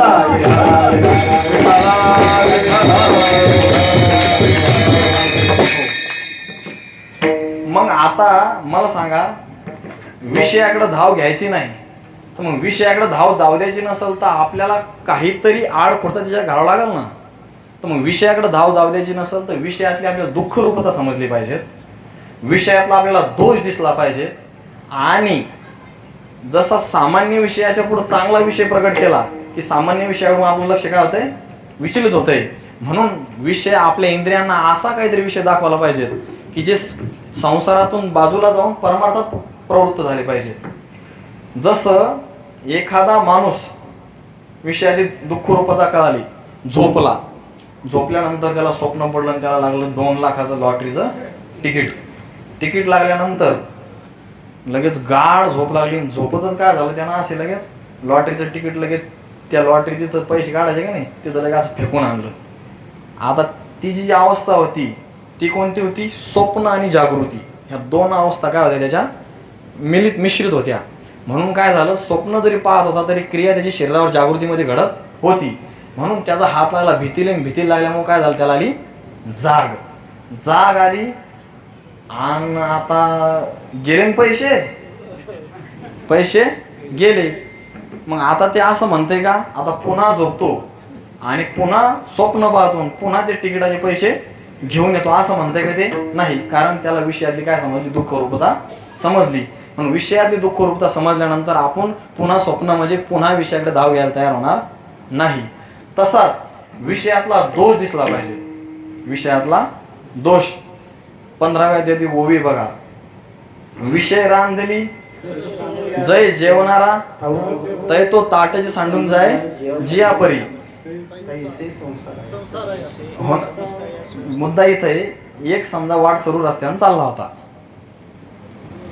रस्त्यानं चालला, खूप उपाशी होता, भूक लागलेली होती. आणि असंच तुमच्या गावात नाही दुसऱ्या गावात धरू आपण, कार्यक्रम होता काहीतरी, आणि कार्यक्रम होता आणि त्याने वारकरी दादा ते म्हणे काय जेवण, हो म्हणे भूक तर लागेल. योग आला मस्त, बसले दादा जेवायला, सगळं व्यवस्थित वाढलं, बासुंदी सगळं बेत होता करेल, भूक लागेल, विषय आता खायची तयारी करायचीच. त्याने आम्ही येतो, तुम्ही घ्या जेवण एकदा. त्याने तुम्ही कुठं चालले, नाही ते बासुंदीत पाल पडेल होती म्हणे, तर मग त्याच्यासाठीच बसलो, तुम्हाला चेक करायचं आम्हाला, की खरंच पालीचा परिणाम झाला का नाही झाला. तर आता भूक लागेल, विषय समोर आहे, पण खाईल का? खाईल का? विषय रांधिली जेवणारा ठाऊ येतोय तो ताटाची सांडून जाय, तसं मरण पत्करील पण पाल पडलेलं खाणार नाही. मग त्याप्रमाणे या विषयाच्या ठिकाणी आपल्याला दोष दिसले की हे विषय दोषयुक्त येतं, हे आपल्याला हास्य मारणार येतं. या पाल म्हणजे अन्न खाऊन मिळाल्यासारखं तसं होईल आपलं. म्हणून विषयाला आपल्याला पहिले दुःखरूपता दिसली म्हणून विषयाच्या बाजूला गेलो. असा दोष दिसल्यानंतर आपण बाजूला जाऊ. आणि तिसरा मुद्दा असा की विषय सामान्य विषयापुढे चांगला विषय जर का प्रगट केला तर सामान्य विषयाकडून नजर बाजूला जाते आणि इंद्रियांची धाव चांगल्या विषयाकडे जाते. एक आई घरात स्वयंपाक करत होती. बाळ झोपलेलं होतं. मग स्वयंपाक करत असताना तिची जी कामात मग्न होती, पण अचानक बाळ उठलं आणि तिला एकदम काही सुचलं नाही. मग तिनं बाळाला खाली ठेवलं. तिच्याजवळ खेळणं काय द्यावं म्हणून खेळणं सापडलं नाही. म्हणून आपल्या हातातलं लाटणं, त्याला बेलणं काय जे असतील तुमच्याकडे म्हणत असतील ते लाटणं तिच्या हातात दिलं आणि ते असं फडशिवून घरंगळत जायचं, घरंगळत यायचं. पोराला काय झालं, विषय प्राप्त झाला. त्यात ते रमलं आणि ते मस्त त्याच्याकडं बघू लागलं. वा वा वा, त्याचं रडणं थांबलं. पण आता चपात्या का भाकरी तापायच्या, डायरेक्ट भाकरी तापल्या असत्या पण ते पीठ मळून ठेवलं होतं ना, त्याचं काय. मग आता आईला समजेना आता करावं काय. मग तिनं एकदा दोनदा त्याला बोलायचा प्रयत्न केला आणि बेलणं घेतलं ते पुन्हा रडायला लागलं. मग आईनं शोधाशोध केली आणि एक चेंडू पाहिला. चेंडू घरंगळतो, बेलणंही किंवा लाटणंही घरंगळतंय, पण लाटण्या ठिकाणी रंग आहे का? चेंडू रंगीबिरंगी आहे. मग त्या मुलाच्या पुढे ते लाटण्यासारखंच घरंगळून दाखवला आणि बेलण्यासारखं ते घरंगळत गेलं, पण बेलण्याला रंग नाही, चेंडूला रंग आहे. म्हणजे सामान्य विषयापेक्षा आकर्षक विषय दाखवला आणि त्याच्या हातातलं काय केलं, लाटणं काढून घेतलं आणि ते चेंडू संग खेळत बसलं. तसं तुमच्या आमच्या पुढं संसाराचे विषय येतं. म्हणून संसाराचे विषय बाजूला करून जर का परमात्मा आपण विषय केला तर आपलं सुद्धा काय होईल, त्या सांसारिक विषयातून जे सर्व सुखाचा दाता आहे किंवा सर्व सुख स्वरूप देव आहे, आपला आत्मस्वरूप आहे, त्याच्याकडे आपली वृत्ती खेचली गेली तर आपण सुद्धा सांसारिक वृत्तीतून बाजूला जाऊन आत्माकार वृत्ती आपली झाल्याशिवाय राहणार नाही. विठ्ठल विठ्ठल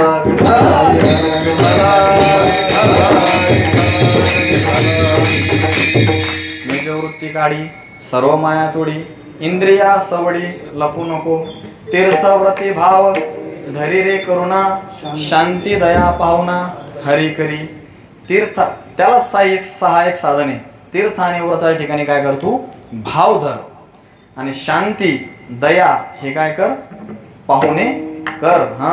त्या चिरंजीव पदा आपलं ते पत्र लिहिले तर नाथ महाराजांनी पत्रव्यवहार, त्याच्यामध्ये चिरंजीव जिवाजी पंत ठाणेदार, वास्तव्य देहपूर, पत्र लिहिणे कारंजे, तुम्हास देहगावची सनद 100 वर्षाची देऊन पाठवले, कलम तपशील गावची आबादी करावी, काम क्रोध हे रयत यांचे ऐकू नये, आशा मनसा यांची संगत धरू नये, सदा स्वधर्मे वागणूक करणे, शांती दया क्षमा ध्याने ठेवणे, ही कलमे कबूल होऊन तुम्हास रवाना केले, तुम्ही ते विसरून सदरीचे कलमास न अनुसरून वाईट वागणुकीचा रस्ता काढला तो तुम्हास परिणामी बाधक होईल. ध्यानी राहणे एका जनार्दनी आशीर्वाद पत्र. इतके सुंदर पत्र आहेत नाथ महाराजाचे. हो, म्हणजे आपल्याला कठीण शब्द समजणार नाही म्हणून रंजक पंजक शब्दात वेदांत सांगून दिलाय नाथ महाराजांनी. तो बी सोपा नाही बरं. हो, त्याला हरिभाऊ महाराजांचा सार्थ गाथा घ्यायला लागते, तिच्यात पाहायला लागते कशाला काय म्हणले कशाला काय नाही. तर विठ्ठल विठ्ठल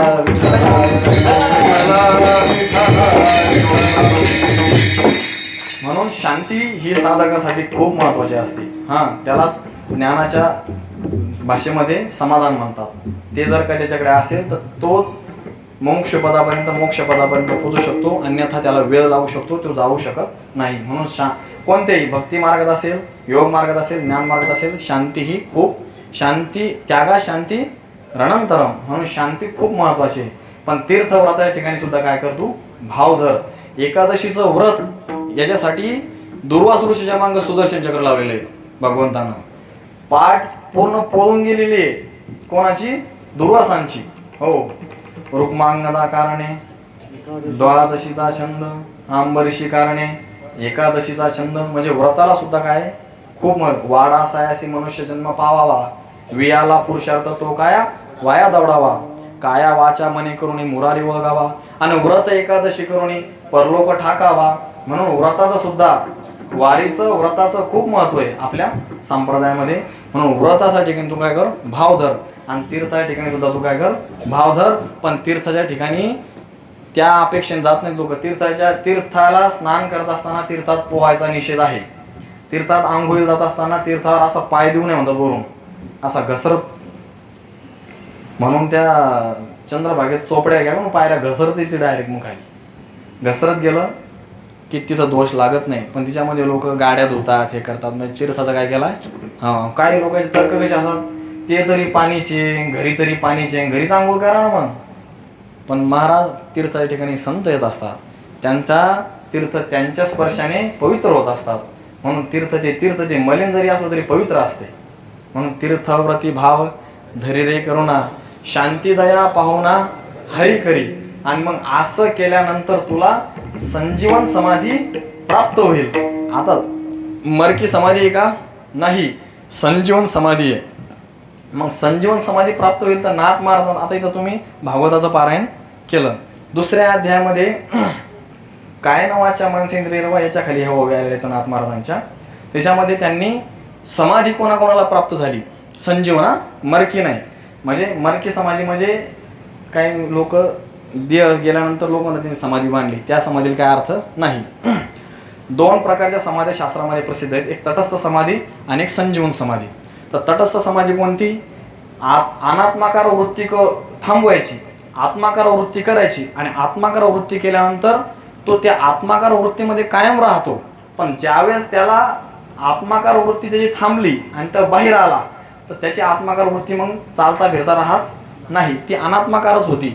पण तो ज्यावेळेस आत्माकार वृत्ती करतो त्यावेळीच त्याची समाधी बाहेर आला की ती समाधी कायम राहत नाही, ती तटस्थ समाधी. पण चालता फिरता म्हणजे ज्ञानोबा राय सगळे कार्य करतात पण भगवंतापासून च्युत होतात का? नाही, ही संजीवन समाधी.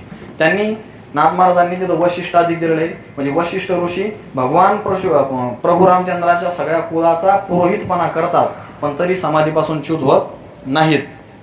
तिथं संकाधिक ते सुद्धा सगळा व्यवहार करतात पण समाधीतून बाजूला जात नाही, ही संजीवन समाधी. मग तटस्थ समाधीवाला त्याचा उद्धार होणार नाही का? होईल, पण त्याचा एकट्याचाच होईल. पण तो आपल्या संप्रदायात पुरुषार्थ मानलेला नाही. आपला उद्धार करायचा आणि सोय तरती दुसऱ्याला सुद्धा तारून येते. सरतरती सतरती स लोकांस तारयती, असं नारद भक्ती सूत्रात सूत्र आहे. जे लोकायला तारतात का तोच पुरुषार्थ आपल्या संप्रदायामध्ये काय केलेला आहे? मान्य केलेला आहे. म्हणून तो तटस्थ समाधीवाला तरतो पण एकटाच. पण संजीवन समाधीवाला ज्ञानोबाराय निघून जातात पण ज्ञानोबारायनंतर सुद्धा त्यांचा हरिपाठ आज तुमच्या आमच्यासारख्या मोक्षाला तारतो, ही संजीवन समाधी. त्याच्यानंतर पुढे त्यांनी शुकाचं, वामदेवाचं, म्हणजेच समाधी अशी आहे की भगवंतापासून च्युत होत नाहीत आणि त्यांच्या कर्तव्य कर्मानुसार कर्मधर्म संयोगानं वर्णाश्रम पद्धतीनं जे कर्म त्यांच्या वाट्याला आलेलं आहे ते कर्म इतकं चोख करतात. शुकाचार्य हे तटस्थ समाधीत होते विलीन, पण ज्यावेळेस भगवंताचं वर्णन करणारे श्लोक त्यांनी ऐकले आणि ते म्हणले पुढचं म्हणा, त्यावेळेस ते म्हणले हे तुमच्या बापानं सांगितलं आम्हाला. मग ते यांच्याकडे आले त्या भगवंताचं वर्णन ऐकून. मग त्यांनी सांगितलं तुझा जन्म भागवत धर्माचा प्रसार करण्यासाठी, तू जर का गिरीगंधर सेवा लागला अशी करायला लागला तर मग भागवत धर्माचा प्रसार कसा व्हायचा? म्हणून मग त्यावेळेस त्यांना जे ज्ञान दिलं ते तटस्थ समाधीतून संजीवन समाधीपर्यंत. वामदेव सुद्धा जन्मातच मुक्त होते पण ते जन्मताच मुक्त असून सुद्धा गृहस्थाश्रम चोख केला. जन्मताच मुक्त असून सुद्धा इंद्रावर विजय मिळवला. जन्मताच मुक्त सिद्ध असून सुद्धा त्यांनी विद्यार्थ्यांना पाठ शिकवले. म्हणून संजीवन समाधी आहे पण कर्म आपलं सोडत नाहीत, ते भगवंताला अर्पण करत राहतात. आणि अर्जुन सुद्धा संजीवन समाधी पण युद्ध हा युद्धाच्या योद्ध्यासारखा करतो, याला संजीवन समाधी म्हणतात, तटस्थ समाधी नाही. असा तुम्हाला आम्हाला हा हरिपाठ काय करतो? संजीवन समाधी प्राप्त करून देतो. का हो? मग ही संजीवन समाधी तुम्ही म्हणता पण याला पुरावा काय? याला प्रमाण असेल ना काही? काय प्रमाण म्हणा? देवा प्रमाण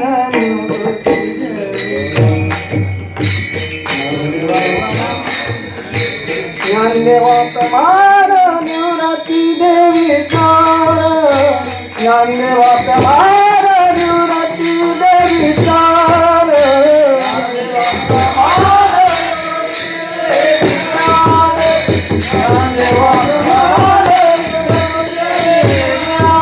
ज्ञानदेवा प्रमाण निवृत्ती देवी चार ज्ञानदेवा प्रमाण निवृत्ती देवी चार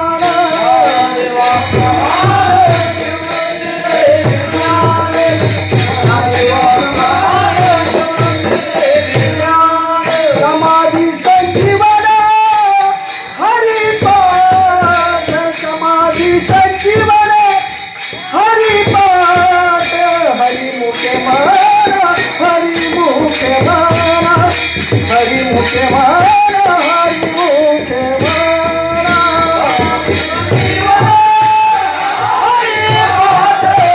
समाधी संजीवन हरिपाठ हरिमुखे मारा हरिमुखे मारा हरिमुखे मारा हरिमुखे मारा विठोबा कुमारी, विठोबा कुमारी, विठोबा कुमारी, विठोबा कुमारी, विठोबा कुमारी, विठोबा कुमारी, विठोबा कुमारी, विठोबा कुमारी, विठोबार कुमार, विठोबार कुमार, विठोबार कुमार, विठोबार कुमार, विठोबार कुमार, विठोबार कुमार, विठोबार कुमार. पण जर का या नियमानं या अभंगाच्या नुसार चरणाचा जर का अर्थ केला आणि त्या अर्थानुसार जर का त्याचं चिंतन केलं, जर मनन केलं, अनात्माकार वृत्ती काढून आत्माकार वृत्ती जर आपण केली तर तटस्थ समाधी आपल्याला प्राप्त होईल आणि तटस्थ समाधीच्या योगानं आपल्याला संजीवन समाधी सुद्धा प्राप्त होईल असं ज्ञानोबाऱ्या सांगतात. माया मनाचं नाही, याला पुरावा देतात.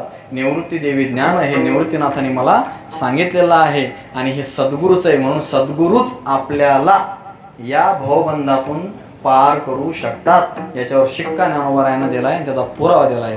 ज्ञानेश्वर माऊली, ज्ञानराज माऊली, ज्ञानेश्वर माऊली.